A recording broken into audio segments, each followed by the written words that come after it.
How's it going, everybody? Welcome to the One IQ Sports Talk YouTube channel. Brendan Donald coming back at you with kind of my analysis of the Ultimate Bears press conference that happened today. Again, Matt Eberflus later last week, I should say, was relieved of his duties, and Thomas Brown was named the interim head coach of the Chicago Bears. And as a Bears fan, I know I haven't really been doing the game recaps, and I mostly said because as long as the Chicago Bears had Matt Eberflus as their head coach, I really wasn't going to give them the proper time of day. And for a while there, I really wasn't. And yeah, so not really an excuse, but ultimately, Thomas Brown, if you listen to the podcast, he was the guy that I wanted to see ultimately get this head coach or interim head coaching job because he could be a guy that could ultimately lead this Chicago Bears team. But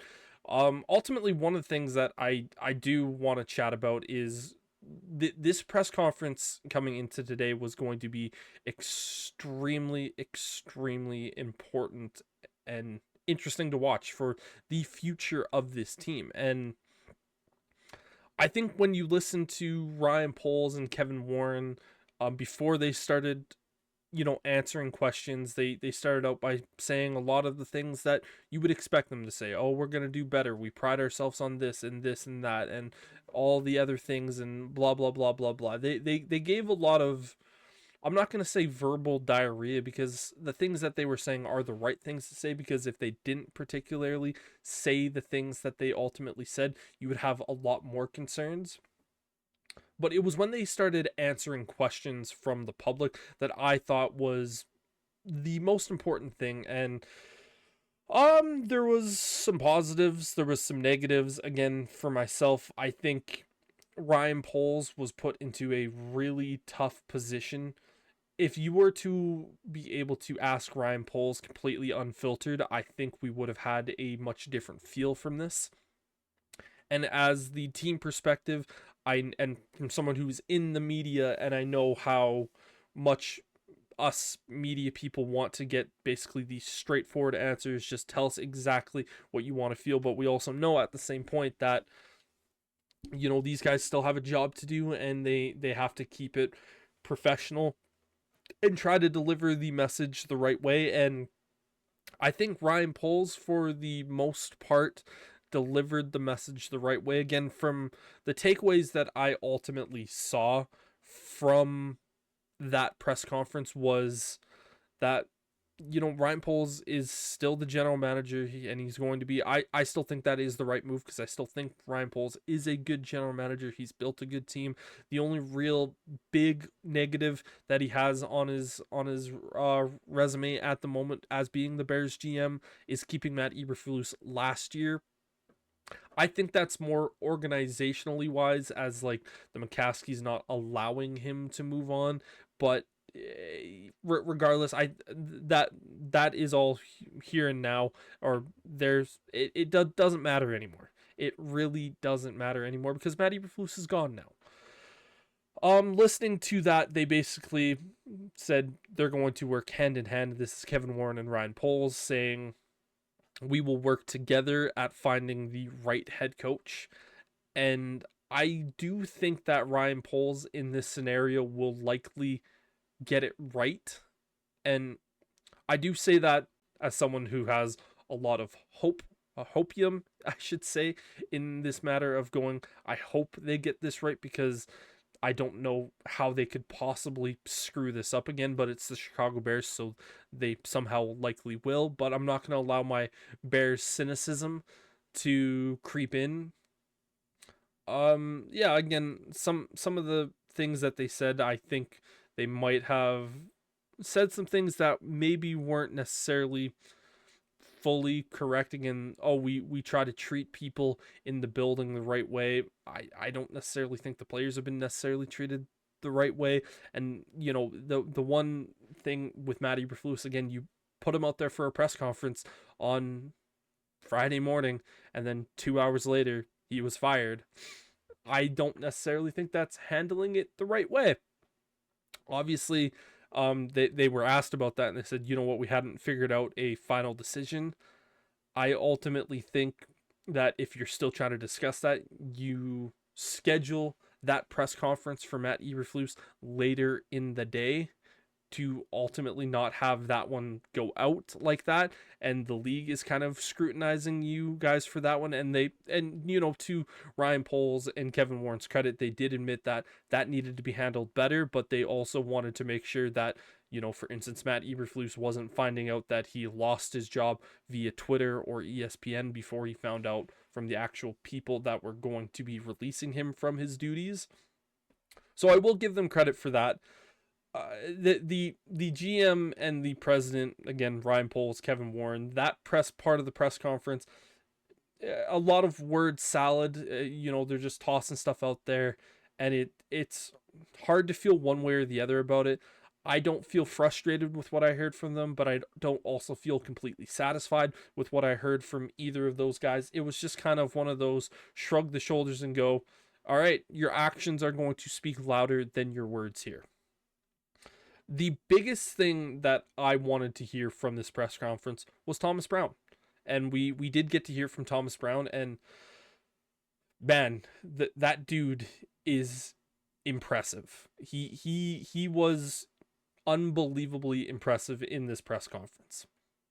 Now, after 2.5 years of Matt Eberflus, after 4 years of Matt Nagy, after 2 or 3 years of John Fox, and then 2 years of Mark Trustman, there's been a lot of really bad head coach speak.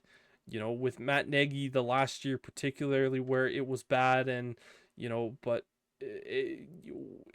Mark Trustman was an absolute joke. John Fox just didn't say anything. So it was a different field to listen to a head coach. And now I know Thomas Brown isn't the head coach of the team. He's just the interim. But every time that I listened to him speak during this conference, he just gave me Mike Tomlin vibes. From the second that he sat down to the way that he opened up and addressed the media before taking questions, it was just one of those things where it was like, man, if you close your eyes and listen to that, and you just put that around to a bunch of different fan bases and say, oh, who's saying this? Who's speaking? I think most people would say, oh, that's Mike Tomlin. That's Mike Tomlin speaking right now. If you take away all the questions about the Bears and this, that, and the other thing, I think a lot of people would say, oh yeah, that's Mike Tomlin speaking. It sounds a little bit different, maybe a different microphone picking it up, but that's Mike Tomlin. And he was just incredibly impressive. The way that he communicated and some of the things that he said ultimately stuck with me. You know what? Like, everyone needs to be accountable. And again, we talked about Eberflus basically just saying accountability. I'm taking accountability for this, and then not actually doing anything about it.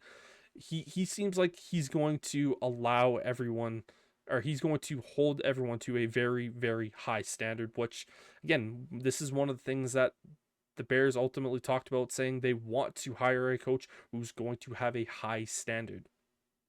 He talked about his leadership style, where it was, I'm not going to micromanage my guys. I'm going to be there and I'm going to be involved, but I trust my guys to get their job done. And so Eric Washington is the DC. I forget who they exactly put for the OC, but Thomas Brown is still going to be calling the plays, so he's essentially still the OC in my mind, as well as being the interim head coach. And he's going to be on the grass, and he just handled everything with grace, where the hard questions that were presented to him, he didn't bat an eye. Where when hard questions got thrown to the previous 4 head coaches that I've mentioned in Eberflus, Nagy, Fox, and Trustman, they would stumble. They would fiddle around, and they would just find a way to just throw verbal diarrhea. Thomas Brown, he didn't do that. And again, he was just incredibly impressive today. I would recommend, if you're a Chicago Bears fan, even if you're not a Chicago Bears fan, watch the Thomas Brown portion of the press conference, because he was incredibly impressive the way that he talked. But, and I will say this, being a impressive talker at the podium in a press conference is part of a head coaching job. But the big factor here for me is him when it's game time. I am so excited to see these next 5 weeks. Because if Thomas Brown leads this team to a 4-1 end to the season, he's the front runner for the Chicago Bears job at this point. He says the right things, and if he can get that sort of result, and to be honest, and to also say, if he has that sort of result and it's not just scraping by the skin of his teeth and there was a few blunders, it's like if he has 4 impressive wins where it's like, damn, that was a really well coached game, where we're not sitting back going like, what the hell are the coaches doing? Now there's going to be a situation every single game with every single team where you're looking at the coach going, what the hell are you doing? Because a coach is not going to be perfect every single game, or a coach is not going to be perfect every situation in every game. They're just simply not. But it's going to be key to see how they go about this season. And like I said, if Thomas Brown can lead this team to like a 4-1 record, and the one loss is just a hard-fought loss where, coaching decisions weren't the reason that the game was lost, he instantly jumps to the front runner for me for the head coach of the Chicago Bears. But like I said, if you're a Bears fan, I highly recommend you go watch the Thomas Brown press conference portion of it. You can watch the Ryan Poles and the Kevin Warren. I don't necessarily think it's all that worth it. A lot of word salad. If you're just an NFL fan in general, listen to Thomas Brown and tell me that if you were a team that needed a head coach, or you were a team where you want a new head coach, that you wouldn't be walking away impressed with what we saw from that man here today. But that is all for this video here today, guys. Thank you all very much for watching. Please make sure to like and subscribe and comment on the video, as it all helps us out a ton. But till next time, peace.